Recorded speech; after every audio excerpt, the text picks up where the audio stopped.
Hello, my name is Katie and welcome to my video. I'm here today to do the History Challenge tag. I was really excited when I saw that the creators of the History Challenge, which is Emma from A Cup of Books, the Justins from Ghost Reader and Triumphal Reads, and Jenny from Book of Shenanigans, put together a tag for the History Challenge. Thought it was a lot of fun, so that's what we're doing today. The first question is, what first got you into history? I've pretty much always loved history, but there are two specific moments that I remember where I really fell in love with it. The first was when I read this book, Elizabeth I, Red Rose of the House of Tudor. This Royal Diary series in general I loved as a kid, but this was the first book I read in the series, and yes, it was this specific copy. And that kind of kicked off my love for all things history, but specifically the Tudor period. The second moment was when my mom signed me up for this subscription service. It was kind of like the early days of book boxes. And what it was a book series that followed a family from the Mayflower all the way through to, well, present day. It was present day at the time. And it came with a timeline that you could put up on your wall, and each book came with stickers, so when you finished the book you could put the sticker on the timeline and track your reading that way. And I loved it. It was my favorite thing. And then the company went under or something, and I got no more boxes, and I didn't get to finish the series, and I was really, really sad. But yeah, that is where my love of history began. Question 2. What is your favorite history book or author? I don't know if I can narrow down my favorite fiction history books. However, I do have some favorite authors. I like Alison Weir, Pam Jenoff, and Kate Morton. Alison Weir focuses a lot on kind of like the Tudor time period. And then Pam Jenoff does a lot of World War II, and I'm not really sure how I would classify Kate Morton. She's just enjoyable. Nonfiction history authors are a little bit more difficult for me to determine because there's such a wide variety of nonfiction that I would like to read that I don't often reread the same authors. A favorite book, however, would be The Last Palace, Europe's Turbulent Century in 5 Lives and One Legendary House by Norman Eisen. Norman Eisen was an ambassador to Prague, and he was able to live in this house that is considered the last palace to be built in Europe. It was a really good story, and he has a lot of interesting things mixed in. You get to hear about his mother's life as she was born and raised in Prague as well. It's just a really good book. I highly recommend it. Question 3. What is your most anticipated history book you've not yet read? I could probably use several different books for this particular question, but the one I'm going with is Empty Mansions, The Mysterious Life of Huguette Clark, and the Spending of a Great American Fortune by Bill Dedman. As I've mentioned in previous videos, well, probably just one previous video, I really like books that center on a house, and we get to explore the history of the house, or the house as a character in the story. That's probably in like my top 3 things that I like to read about. This book, the author started writing this story when he saw this house that was for sale. It was a beautiful mansion, and it had been empty for a long time. And as he looked into it, he learned that this house was actually in the center of this battle over a $300 million inheritance. And that sounds really fascinating, so I'm hoping to pick that up soon. I might, now that I think about it, I might order it today. We'll see. We'll see. Question 4. What is your favorite time period? What book do you want to read or have read about it? I suppose that my favorite time period would be the Tudors, but I really just enjoy reading about monarchy in general. It might be because I'm an American and am just fascinated by the idea of royalty.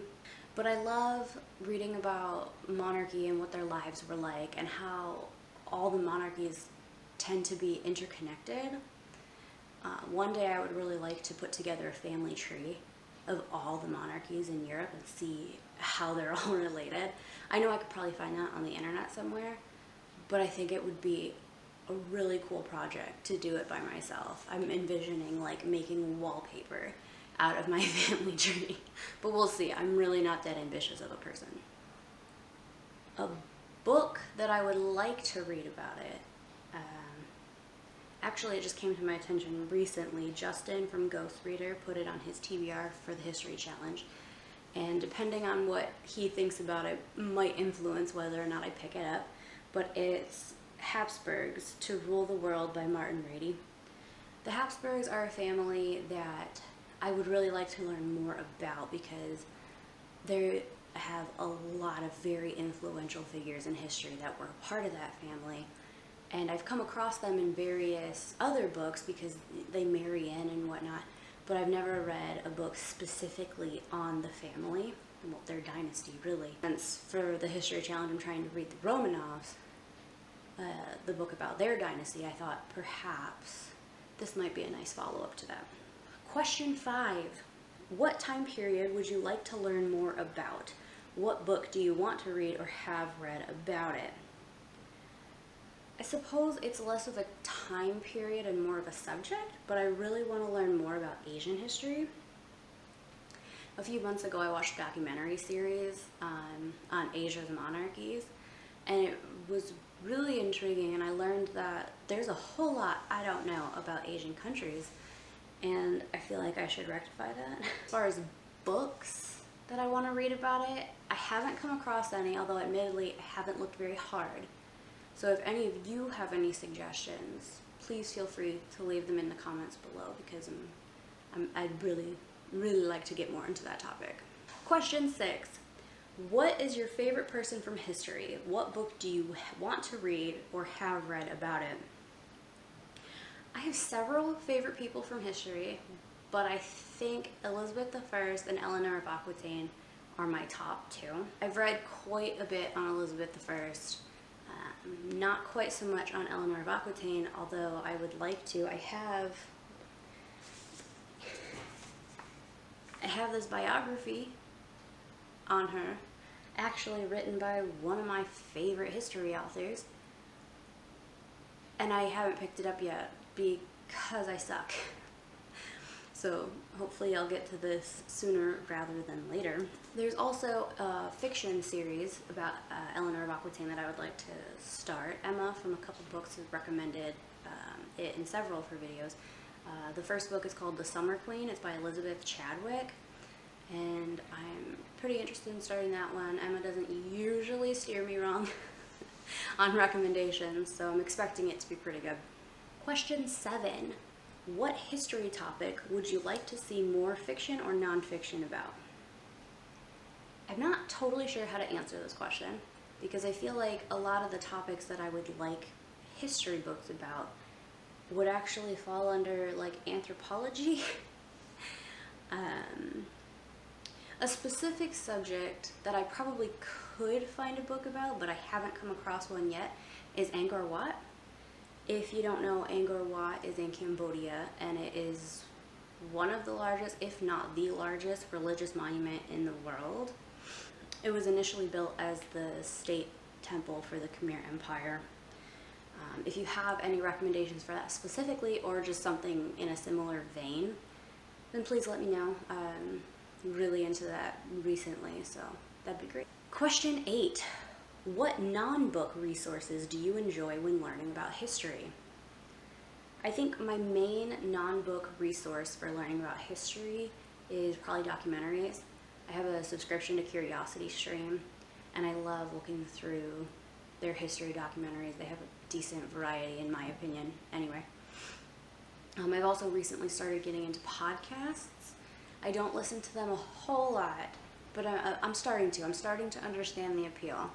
I think my favorite right now is Noble Blood because of the aforementioned interest in monarchy. So yeah, if you haven't heard of that one, you should probably check it out if you like history. Question 9. what is a fun history fact or quote you can share with us?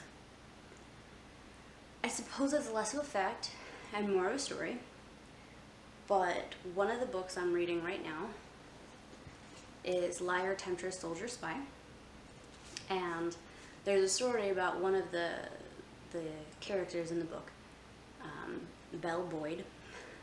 She was always known as a bit of a rebel, and when she was about 11 years old, her parents were having a dinner party, and they told her that she couldn't attend because she was too young.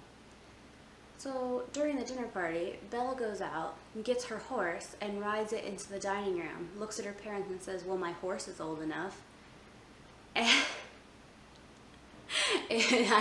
I laughed. I know it's not really that funny, but I'm just picturing like what would have happened to me. Okay, first of all, I didn't grow up in a house big enough to ride a horse into the dining room. But secondly, oh man, my parents would have been furious. Belle, however, amused the guests so much that they convinced her parents to let her stay. So she got her way in the end after all. Another fact that, well, I guess this would be the first fact since the first one was a story, that I find interesting. It's not even really that far into history. It's that Shirley Temple, she of the ringlet curls and animal crackers in my soup, was actually a United States ambassador. And I don't know why I have so much trouble reconciling the picture of her that I have in my head with the job title of ambassador. But yes, I found that very interesting, and I've told so many people about that. Only my dad actually knew that that was a thing, so that's cool. The final, well, prompt is to shout out a booktuber that you know who enjoys history. Now, it's only fairly recently that I've even found people on the internet who are talking about history. However, aside from the hosts and the people they've shouted out, I do have one channel that I've been watching recently. She's fairly new, like me. She's Kristen from the channel Kristen is Reading. She actually basically turned the history challenge into a month-long history read-a-thon. She posted her first half of the month on the day I'm filming this. So by the time you see this, it'll be a couple days old.